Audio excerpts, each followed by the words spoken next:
Hal the Dragon woke up, stretched his arms in the air and wiggled his wings. It was a beautiful morning. Hal walked out of his house into his garden. He walked over to his beautiful rosebush and took a deep breath. Ah, that smells good, Hal breathed out.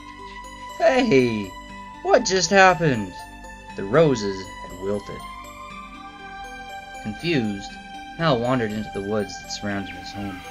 He saw a little squirrel gathering nuts and bent down to say hi to the furry little creature. The squirrel looked at Hal. Her eyes widened and watered. Her nose twitched. She dropped her nuts and ran away as fast as she could. "Hey! Come back!" cried Hal.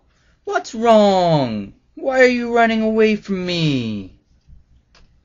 Now Hal was not just confused, he was a little sad. He kept walking through the woods, hoping his day would start getting better. He heard a robin flying by and called out to it. Putting out his hand, the robin landed lightly and began chirping. As soon as Hal brought the bird closer to his face, the robin's chirp turned into a squeak, and its red breast turned green. The bird flew away so fast, it bumped into a tree. Now Hal was feeling hurt as well as sad and confused. He walked to his favorite stream and sat down.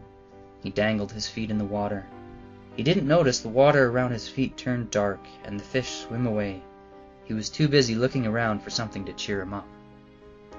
There was a beautiful butterfly slowly flapping its wings on a nearby blade of tall grass. Hal bent to get a closer look. "You're so beautiful," Hal whispered to the butterfly. The butterfly's wings shriveled up as it fell to the ground and crawled to hide under a leaf.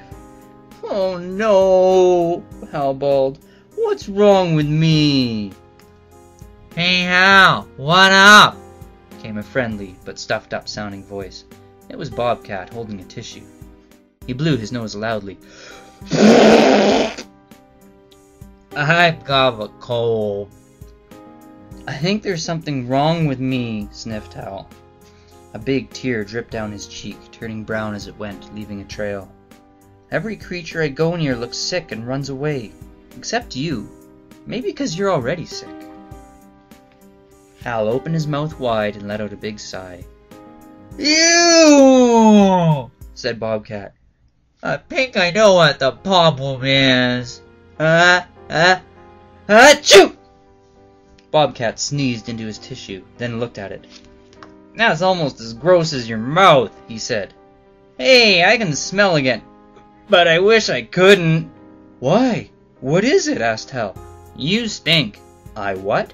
"You stink. Bad. Real bad. Your teeth are yellow and they've got fuzzy stuff growing on them, and there's big chunks of food in between too." "There is?" Hal bent over the stream and opened his mouth to look at his reflection. A turtle floating at the surface pulled its head into its shell and swam away blindly, bumping rocks as it went. Hal frowned at the turtle. Then he stuck out his tongue and examined his reflection. "Hey, my tongue looks like it has fur on it. Gray, slimy fur." "That is so gross," said Bobcat, shaking his head. "I'd better do something about this," Hal shouted, throwing his arms up in the air. Bobcat fell over backwards and held his nose. "Promise you won't do that again." Hal raised his eyebrows in confusion. "I think your underarms have some mold or fungus growing on them." Bobcat was standing far away from Hal now. The dragon lifted an arm and gave a sniff. "Woof! You're right. I am a bit smelly, aren't I?" "Yeah, just a bit," said Bobcat sarcastically. "You'd better get home and take care of that." Later, Hal stood in front of the mirror in his bathroom. His scales were freshly washed from the shower and were even a bit shiny. Hal looked at his teeth. "You'd better floss first," said Bobcat from the window. "Oh, and don't forget to brush your tongue, not just your teeth. Some mouthwash would be a good idea, too." "Okay," said Hal, unwinding a long piece of dental floss. After that, Hal the Dragon always remembered to take showers or baths and brush and floss his teeth. Bobcat told him that was called personal hygiene. Hal didn't really care what it was called. He was just happy that no one ran away from him